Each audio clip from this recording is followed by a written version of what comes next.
من همزه ونفخه ونفثه إن الذين آمنوا وعملوا الصالحات أولئك هم خير البرية۔ پھر بھائیو، بندے کا اپنی زندگی میں اللہ رب العزت سے جوڑ کر زندگی گزارنا یہ بہت ضروری ہے کہ انسان اپنے خالق، اپنے مالک، رازق، محسن حقیقی عرش والے رب سے اٹیچ ہو کر زندگی بسر کرے، خالق کائنات سے کٹ کر زندگی نہ گزارے۔ اللہ رب العزت سے تعلق قائم ہوتا ہے ایمان کے ساتھ اور عمل صالح کے ساتھ۔ جو شخص کلمہ پڑھ لیتا ہے، ایمان قبول کر لیتا ہے، وہ اللہ رب العزت کا اپنا بن جاتا ہے، اور نیک عمل کرنے سے انسان کا اللہ تعالیٰ کے تعلق جو ہے وہ مزید گہرا ہوتا جاتا ہے کہ اپنے رب تعالیٰ کے ساتھ تعلق قائم کر کے زندگی گزارنے والا ہے اور نیک عمل کرنے والا، برائیوں سے بچنے والا ہے۔ کلمہ پڑھنے والا اللہ رب العزت کا اپنا بن جاتا ہے، اور جو کلمہ نہ پڑھے، اسلام قبول نہ کرے، وہ اللہ رب العزت سے دور ہوتا ہے۔ جیسے کافر ہیں، وہ اللہ رب العزت کے پیارے نہیں ہیں، اللہ رب العزت ان کو اپنا دشمن کہتا ہے، ان اللہ عدو للکافر۔ لیکن اللہ رب العزت چونکہ اس کی مخلوق ہیں، ان کو بھی کھلاتا ہے، پلاتا ہے، کافروں کو بھی رزق دیتا ہے، اولاد دیتا ہے، جیسے جانوروں کو کھلاتا ہے۔ اب جانور جو ہے وہ اللہ تعالیٰ سے دور ہے، کوئی قریب تو نہیں ہے، لیکن ان کو بھی اللہ تعالیٰ کھانے پینے کے لیے سب کچھ دیتا ہے۔ ایسے اللہ تعالیٰ کافروں کو بھی کھلاتا پلاتا ہے، وہ اللہ تعالیٰ کے قریب نہیں ہے۔ انسان اللہ کے قریب ہوتا ہے ایمان قبول کر کے، اسلام قبول کر کے، نیک عمل کر کے اللہ تعالیٰ کے قریب ہو جاتا ہے۔ میرے بھائیوں، لیکن یہ یاد رکھیں، ایک ہے دوری اور ایک ہے دشمنی۔ جب مسلمان کلمہ پڑھ کے اس کے تقاضے پورے نہ کرے تو اللہ رب العزت اس کو اپنا دشمن سمجھتے ہیں۔ کافر اللہ رب العزت سے دور ہے، وہ کلمہ نہیں پڑھتا، اللہ کا قریبی نہیں ہے، نہ وہ اللہ تعالیٰ کا پیارا ہے، جانوروں کی طرح اللہ تعالیٰ کو کھلاتا پلاتا ہے۔ لیکن مسلمان جب کلمہ پڑھ لیتا ہے تو اللہ کا بن جاتا ہے، اور کلمے کے تقاضے پورے نہ کرے، عید کی نماز پڑھ کے نماز سے چھٹی کر لے، موڈ آیا تو مسجد میں آ گیا، مگر اپنے کام میں لگا رہا، تو میرے بھائیوں پھر اللہ رب العزت اس کو اپنا دشمن سمجھتے ہیں۔ اس کو ایک مثال سے سمجھیں۔ مثلا کوئی شہر ہے کراچی، وہاں آپ کی کوئی رشتہ داری نہیں ہے، وہاں اگر کوئی الٹی سیدھی خبر آ جائے تو سارے کراچی والے آپ کے لیے برابر ہوں گے، کسی کا آپ کو زیادہ احساس نہیں ہوگا۔ لیکن اگر آپ کراچی میں کسی گھرانے کے ساتھ رشتہ کر لیں، ان کے ساتھ ان کی لڑکی سے رشتہ کر لیں یا اپنی لڑکی ان کو دے دیں، اب کراچی میں یہ گھرانہ آپ کے ہاں زیادہ قریب ہوگا، آپ کو ان کو زیادہ احساس ہوگا۔ اور کراچی میں کوئی الٹی سیدھی خبر ہو جائے تو آپ کو اس گھرانے کی زیادہ فکر ہوگی جس سے آپ کا رشتہ قائم ہوا ہے۔ لیکن یہ رشتہ اگر ٹوٹ جائے، اگر طلاق ہو جائے تو کیا ہوتا ہے؟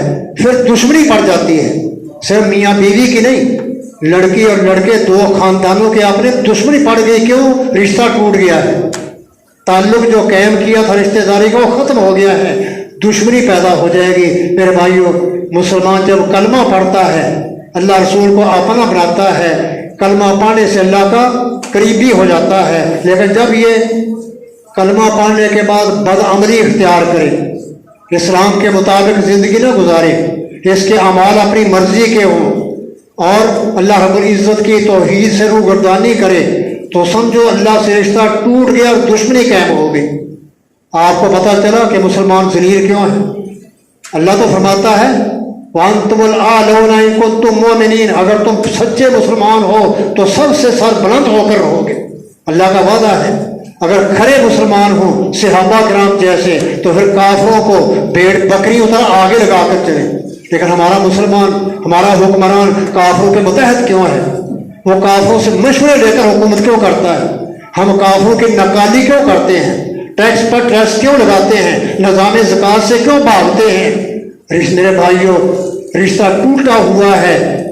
کلمہ پڑھ کے مسلمان جب مکاری کرے मुनाफकत करे, अपनी मनमर्जी करे, नेक अमल के करीब ना जाए, अपनी मर्जी की जिंदगी गुजारे, तो मेरे भाइयों ये मुनाफिक बन जाता है। अल्लाह रब्बुल इज्जत उसका अपना दुश्मन समझता है। मुसलमान गरिबान में मुंह डालकर सोचता है कि मेरा रब नाराज है, हम मारे खा रहे हैं, हमारे हुक्मरान काफिरों के मतहत लगे हुए हैं, उनके ज़ेर असर जिंदगी गुजारते हैं, हमारी हुकूमत अपनी नहीं उनके ताबे होकर चलते हैं। वजह क्या है? रब नाराज है।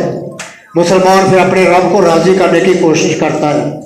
रिश्ता जो कलमा पढ़ के कायम किया था बदअमली से तोड़ लिया है, दुश्मनी कायम हो गई है, मुसलमान फिर इसकी इसलाह करता है, गरिबान में मुंह डालकर सोचता है कि रब नाराज है, उसको राजी करने की कोशिश करता है, अपनी बदअमलियों पर नजरसानी करता है, इस्लाम के मुताबिक चलने की कोशिश करता है। और अगर बदअमल हो मुसलमान तो फिर जैसे जिंदगी गुजर रही है वैसे गुजरती चली जाती है, रब नाराज होता है, रिश्ता तोड़ा हुआ है। मेरे भाइयों, जैसे किसी से रिश्ता किया जाए तो सबसे प्यारा बन जाता है, अल्लाह से कलमा पढ़ के इंसान अल्लाह का प्यारा बन जाता है। जैसे वो रिश्ता टूट जाए, तलाक हो जाए, दुश्मनी पैदा हो जाती है दो खानदानों की। मुसलमान भी जब बदअमली इख्तियार करता है, बेनमाज होता है, इस्लाम से दूर होकर जिंदगी गुजारता है, तो अल्लाह ताला इसको अपना दुश्मन समझता है, मक्कारी है, मुनाफकत है, फरेब है। अल्लाह रब्बुल इज्जत का कलमा पढ़ा लेकिन अमल की बारी आती तो अपनी मर्जी करता है। मेरे भाइयों, हम मुसलमान हैं, अल्लाह रब्बुल इज्जत के वादे बिल्कुल अटल हैं। अल्लाह फरमाते हैं इन्नल्लज़ीना आमनू, बेशक वो लोग जिन्होंने सही ईमान कबूल कर लिया, अपने अकीदे को दुरुस्त बना लिया, व आमिलुस सालिहात, फिर उनकी जिंदगी ईमान इस्लाम के मुताबिक गुजरती है, उलाइका हुम खैरुल बरिया, ये सबसे बेहतरीन मखलूक है।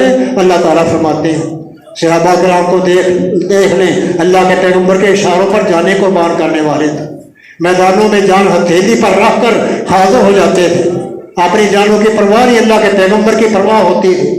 नबी पाक सल्लल्लाहु अलैहि वसल्लम जब उम्रा करने के लिए अल्लाह के पैगंबर आए मक्का मुकर्रमा में, अभी मक्का फतह नहीं हुआ था, मुश्रिकों काफिरों का कब्जा था, तो सहाबा किराम अल्लाह के पैगंबर को उम्रा करवा रहे हैं, खुद भी हराम बांधे हुए हैं, अल्लाह के पैगंबर ने हराम बांधा है, मक्के पर काफिरों का कब्जा है। सहाबा किराम ने अल्लाह के पैगंबर को चार चुफेरे से घेरे में लिया हुआ है ताकि कोई दुश्मन अल्लाह के पैगंबर पर हमला आवर ना हो जाए। वो खरे मुसलमान थे, वो ईमान को समझते थे और ईमान के मुताबिक अमली जिंदगी गुजारते थे। आप उनकी सीरत का मुताला करके तो देखें, इधर अल्लाह के पैगंबर का इशारा होता, उधर सहाबा किराम आन हाजिर होते थे, अल्लाह के नबी क्या हुक्म है, हम जाने के लिए तैयार हैं। नबी पाक इशारा करते, सहाबा उस काम के लिए हमतन गोया जोर हमतन गोश होकर उसको सुनते और फिर उस पर अमल करने के लिए तैयार हो जाते थे। सहाबा किराम ने जिंदगी गुजारी है, इज्जत की जिंदगी गुजारी है, वो काफिरों पर गालिब होकर जिंदगी बसर करते थे। उमर फारूक रज़ी अल्लाह ताला अन्हु लश्कर भेजते जिहाद के लिए और मुसलमानों का लश्कर काफिरों को भेड़ बकरी उतर एक आगे लगा लेता, फतह करके आते थे। और हमारा हाल क्या है, हमारे हुक्मरान ही जिहाद को छोड़े हुए, जिहाद के नाम से डरते हैं। वो जिहाद जो मुसलमान को सर बुलंद करता है उसको हमने छोड़ दिया, जिल्लत की जिंदगी गुजार रहे हैं। मेरे भाइयों, अल्लाह ताला के वादे बिल्कुल अटल हैं, बिल्कुल हकीकत हैं, बरहक और सच हैं। अल्लाह फरमाते जो ईमान ले आए फिर अमली जिंदगी गुजारे।